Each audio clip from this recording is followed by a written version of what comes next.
Bonsoir Tom. Bonsoir Valérie.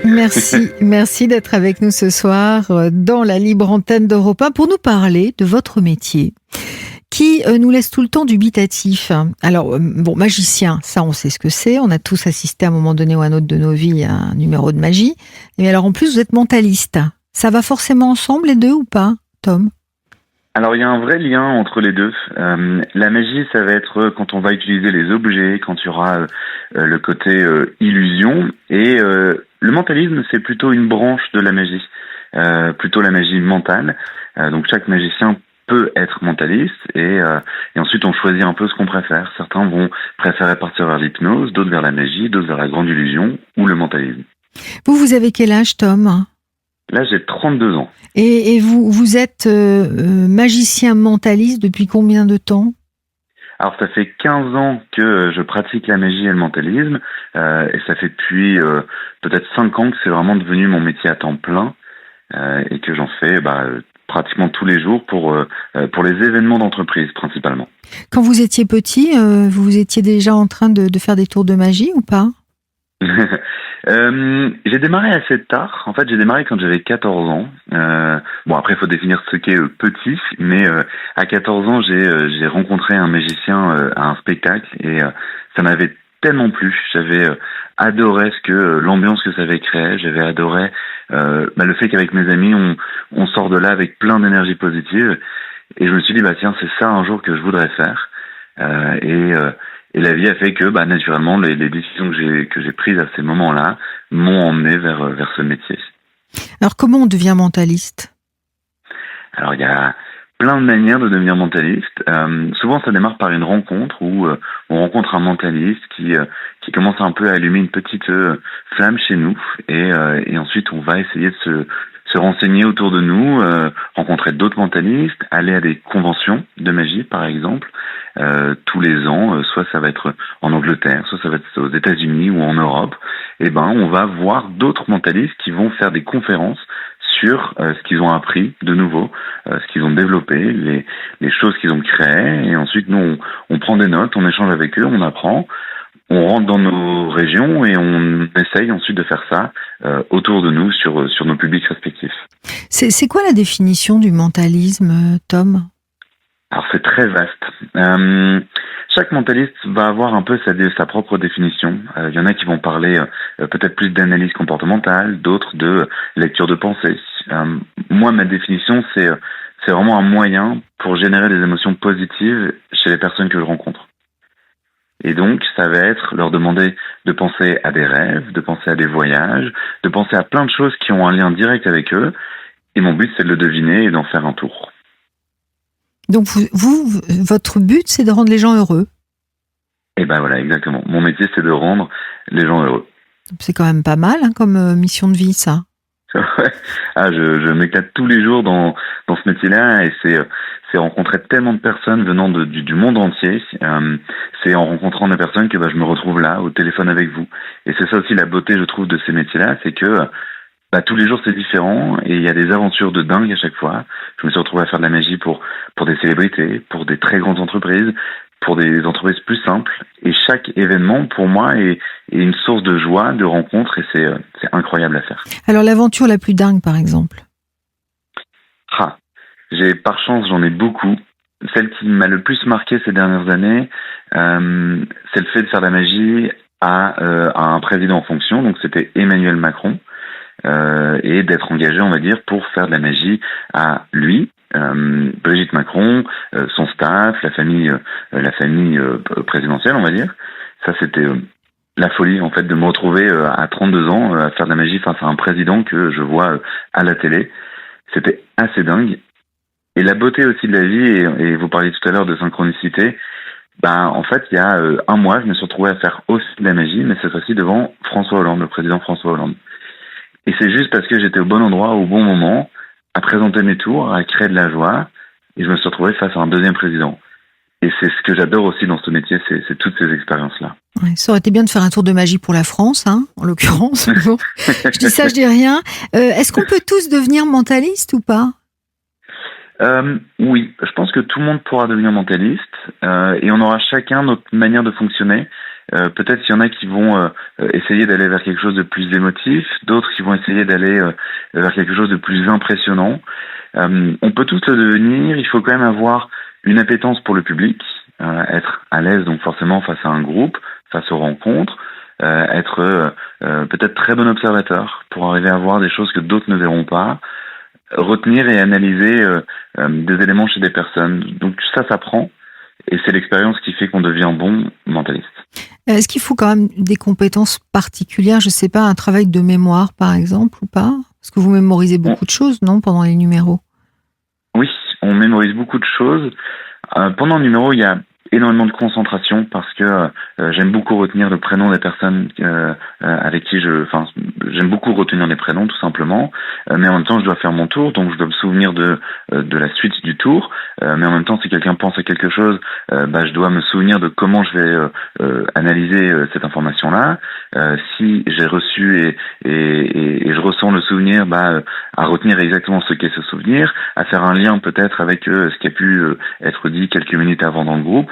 Donc ça demande beaucoup de concentration, retenir beaucoup de choses en même temps et de savoir l'utiliser au bon endroit au bon moment. Alors là, on est veille de rentrée scolaire, de passage d'examen pour certains qui passent des grands concours, des choses comme ça. Est-ce que vous avez un truc de mentaliste à nous livrer à l'antenne, que les auditeurs, les auditrices peuvent reprendre à leur actif, ou même pour leurs ados, par exemple, qui vont devoir retenir beaucoup de choses, notamment sur le travail de la mémoire? Est-ce qu'il y a quelque chose que vous pourriez nous donner, nous livrer, qu'on pourrait réutiliser dans notre quotidien? Oui, il y a énormément de choses qui sont utiles et utilisées. Pour moi, le plus important, c'est ce qu'on appelle la préparation mentale. En fait, souvent, on perd notre mémoire ou on perd nos capacités parce qu'on arrive dans une zone qu'on ne connaît pas. Pour moi, ça va être une nouvelle scène, par exemple, ou un nouveau public. Pour un étudiant, ça peut être une nouvelle classe. Quand c'est une épreuve comme le bac ou autre, c'est des endroits qu'on ne connaît pas. Et en fait, quand on arrive dedans, on est pris par plein d'émotions. Le cerveau doit traiter plein d'informations en même temps. Et donc, il y a des moyens de vivre un événement avant même qu'il ne se passe, pour que nous, on soit préparés, donc notre charge mentale soit réduite. Et donc, ça s'appelle la visualisation mentale. On va, donc dans mon cas, par exemple, quand je vais faire un nouveau théâtre qui est grand, je vais aller récupérer des photos du théâtre, je vais aller récupérer des photos de l'intérieur, de l'extérieur, des loges, de tout ce que je peux regarder, m'en imprégner et m'imaginer, moi, sur scène, en train de faire ces actions-là. Comme ça, quand j'arrive sur scène, je dois pas traiter mon cerveau va pas traiter l'information de où est l'emplacement, parce que je l'ai traité en amont, juste en pensant, juste en réfléchissant et en faisant un petit travail. C'est pas de la méditation, mais pratiquement, juste se poser. C'est ce qu'on fait en PNL aussi, hein. C'est-à-dire ou en hypnose d'ailleurs, on fait vivre l'événement avant à la personne. Je pense notamment aux étudiants qui vont passer leur bac. On leur fait vivre le passage d'examen avec le plus de détails possible, de manière à ce qu'ils sachent qu'ils l'ont déjà eu avant même de le passer. Donc en fait, quand ils y vont, ils l'ont déjà eu le bac finalement. Exactement. Et ça, c'est quelque chose que je trouve incroyable. Et ce qui est dingue, c'est que c'est ma maman, quand moi j'ai passé mon bac, qui m'a donné ces conseils-là. Et quand j'entendais ça, quand j'étais plus jeune, pour moi, ça résonnait pas de la même manière. Mais aujourd'hui, quand ça en est devenu mon métier, tout ce que ma maman a pu me dire à ce moment-là résonne aujourd'hui d'une autre manière. Et c'est juste incroyable. Et dans l'hypnose, il y aura ça aussi. Il y a aussi la possibilité de se renforcer positivement. Ça veut dire se dire, ce bac, on va le réussir. Ou cette scène, ça va fonctionner. Le tour de magie devant le président, ça va marcher. Et en fait, le fait de se répéter positivement que la situation va bien se passer, on arrive aussi avec une image ou une mentalité plus positive lors d'un événement important. Donc l'usage des mantras finalement, c'est un mantra de dire par exemple je suis pleinement sereine en toutes circonstances et on le répète. Exactement. Oui. Et c'est le fait de se le répéter plusieurs fois pour que le cerveau se l'imprègne. Oui. Alors je ne sais pas si c'est une science exacte ou pas, mais moi je sais que sur moi ça marche énormément et ça me permet de me booster avant les événements importants. Oui, de toute façon moi je dis toujours que ça mange pas de pain. De tenter et on voit ce que ça nous fait de toute façon. Et moi j'ajouterais bien sur le mantra quelque chose qu'on utilise énormément en EMDR qui est le tapping.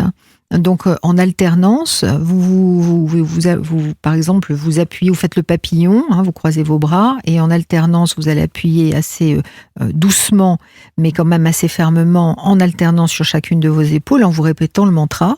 Et du coup, on va fixer aussi cette intention positive dans le corps. Ça, c'est génial. Ça marche aussi très bien. Alors, en termes de mémoire aussi, ce qui est très intéressant, c'est la maison virtuelle ou le palais mental. Exactement. Je veux bien que vous nous disiez ce que c'est pour les auditeurs et les auditrices, parce que ça, on peut le reprendre aussi à son actif, un peu quand on le souhaite. Ah bah, carrément. Alors, je vais donner moi ma version et mon analyse de ce palais mental, mais quand on est dans un endroit qu'on connaît facilement, par exemple une maison d'enfance, il est très facile dans chaque pièce d'associer un nouvel élément et donc de plus facilement retenir cet élément. Si moi je visualise ma maison d'enfance et que dans chaque pièce je vais mettre, on va prendre une liste de courses, et ben je vais mettre un ingrédient de cette liste de courses. Quand je vais avoir besoin de récupérer l'information, je vais juste réfléchir à cette maison et visuellement je vais plus facilement récupérer l'information au bon endroit parce que je sais que ce sera dans ma chambre d'enfance ou dans le salon ou dans la télé. Et c'est ces petits éléments-là qui nous permettent de plus facilement retenir des informations. Et vous, par exemple, quand vous êtes en train de faire un tour de magie avec des cartes, par exemple, vous faites appel à quoi comme ressort ?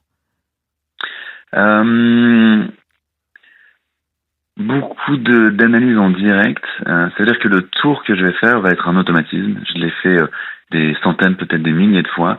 Donc chaque mouvement, c'est répété de la même manière, ce qui fait que je peux vraiment me concentrer sur la personne qui est en face de moi et je me fais un peu mon petit palais mental. C'est-à-dire que je sais que je vais toujours démarrer par un spectateur à gauche et je vais aller tourner un peu dans le sens des aiguilles du monde vers la droite.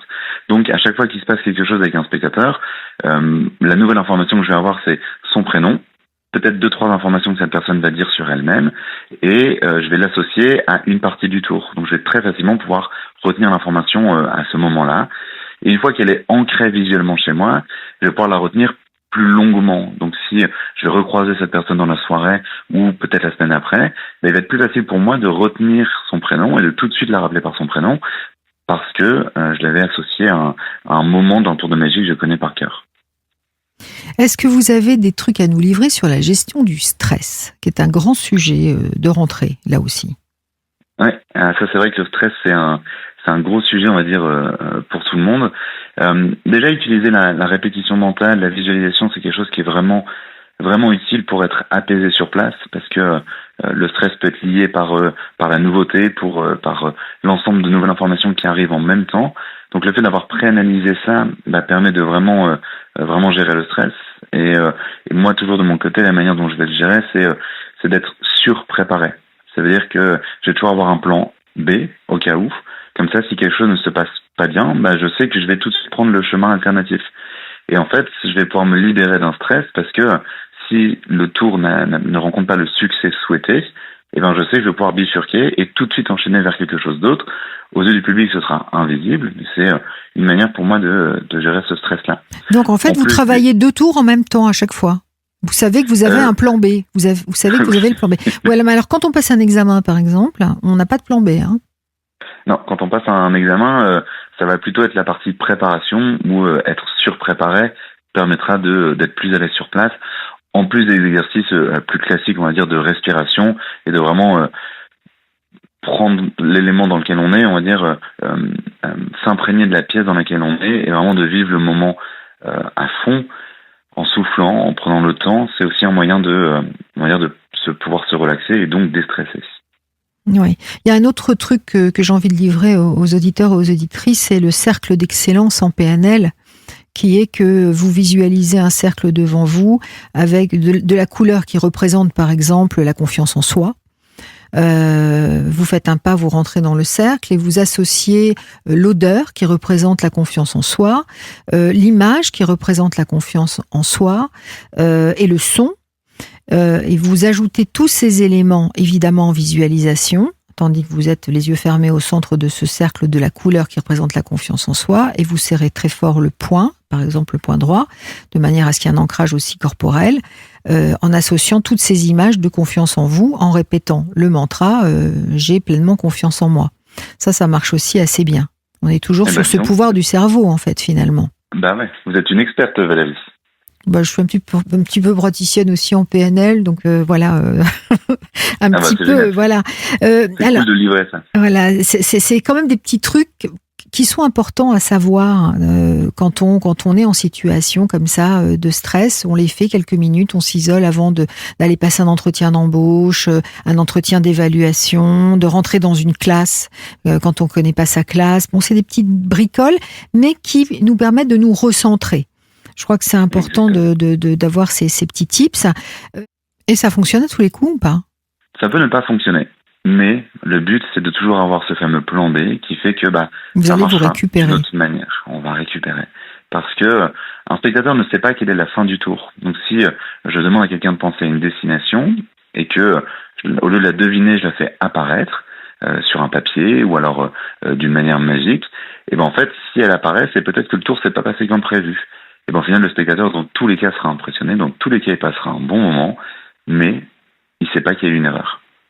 C'est quoi la part d'intuition? Vous avez parlé d'intuition tout à l'heure, Tom. C'est quoi la part d'intuition dans cette approche mentaliste de l'autre? Alors vous en faites des spectacles, mais on peut l'utiliser au quotidien aussi, hein? Oui, l'intuition, c'est sûr. C'est souvent l'intuition, ça va être face à quelqu'un ou à une situation. Et moi, je sais que j'écoute toujours mon intuition. Et dans la magie, elle a une part importante. Et ça va être peut-être dans le choix du spectateur. C'est-à-dire que je sais que certains tours, mon intuition va me dire, c'est mieux de prendre tel type de personnalité, tel type de personne, parce que ça donnera quelque chose de plus joli. L'intuition, ça va être aussi de temps en temps, j'ai un doute sur si la personne est en train de penser à un mot, à une phrase ou une destination, un rêve ou autre. Et ben, mon intuition, c'est bon, j'y vais. Et ça marche bien, tant mieux. Ça marche pas, c'est pas grave, mais j'y vais. Et c'est ça aussi, c'est cette partie-là d'intuition. Ouais. On a Laurent au 739-21 qui vous pose une question et qui nous dit: existe-t-il des écoles de magie pour adultes débutants? Alors Laurent, oui, il en existe. Moi j'habite à Lille, donc à Lille je sais qu'il y en a plusieurs. Donc il faut aller sur internet et taper école de magie. De temps en temps, les écoles de magie parlent beaucoup pour les enfants qui vont venir faire des cours le mercredi après-midi, mais ils ont de temps en temps des classes pour les adultes.